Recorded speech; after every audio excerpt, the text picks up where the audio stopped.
محترمہ کا کہنا ہے کہ وہ ایک دن ہمارے کوٹھے پہ آیا، مجھے پسند کیا اور کمرے میں لے گیا۔ وہ جو کہ بہت نشے میں تھا تو جاتے ہی کمرے میں سو گیا۔ رات کو اٹھا، پانی پیا اور چلا گیا۔ ایسے ہی ہوا کہ کچھ دنوں بعد دوبارہ پھر اس کا آنا ہوا۔ دوبارہ پھر وہ آیا، مجھے پسند کیا اور کمرے میں لے گیا۔ لیکن اس دفعہ کچھ عجیب ہوا کہ مجھے گلے سے لگا کے رونے لگا اور اپنے دکھ شیئر کیے اور میرے گلے سے لگ کے سو گیا۔ ایسے ہی اٹھا اور چلا گیا۔ وہ ہفتے بعد آتا تھا، لیکن جس ہفتے وہ نہیں آتا تھا تو میں بہت زیادہ پریشان اور بے چین ہو جاتی تھی۔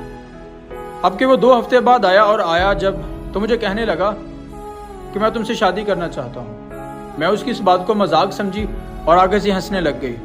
اس نے مجھے بازو سے پکڑا اور میری کوٹھے والی کو میری قیمت ادا کی اور مجھے مسجد میں لے گیا اور جا کے مجھ سے نکاح کیا اور اس علاقے اور اس جگہ سے بہت دور لے گئے۔ میں بہت حیران تھی اور پریشان بھی تھی کہ جس کے خواب میں نے کبھی زندگی میں بھی نہیں دیکھے تھے۔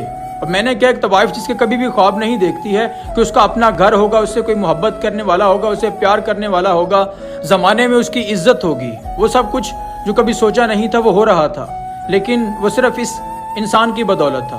ہم وہاں سے بہت دور جا چکے تھے اور وہ ہفتے میں گھر ایک دفعہ آتا تھا کیونکہ وہ پہلے سے شادی شدہ تھا۔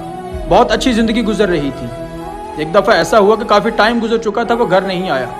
میں بہت پریشان تھی، بے چین تھی کہ کچھ دنوں بعد مجھے اس کا خط ملا جس میں لکھا تھا کہ اب دوبارہ میں کبھی نہیں واپس لوٹ کے آؤں گا۔ اس نے اس میں وجہ نہیں لکھی کہ وہ لوٹ کے واپس کیوں نہیں آئے گا، بس کہنے لگا کہ اپنا اور ہمارے بچے کا خیال رکھنا۔ الحمدللہ میں حافظ قرآن ہوں اور معاشرے میں، سوسائٹی میں میری بہت عزت ہے۔ مجازی ہی صحیح، لیکن وہ میرا خدا تھا۔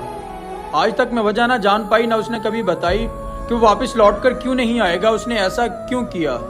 لیکن آج بھی اس کے لوٹ آنے کی امید باقی ہے۔ مجھے آج بھی امید ہے، یقین ہے کہ وہ لوٹ کر واپس ضرور آئے گا۔ اس کے لوٹ کر واپس آنے کا انتظار آج بھی باقی ہے کہ وہ مجھ سے اور اپنے بیٹے سے ملنے ضرور آئے گا۔ لیکن وہ واپس آئے، میں چاہتی ہوں کہ وہ واپس آئے، میں اسے بتاؤں کہ وہ میرے لیے کیا ہے، اس کی عزت، اس کا مقام میرے لیے کیا ہے، تاکہ وہ کبھی بھی واپس لوٹ کر پھر نہ جائے۔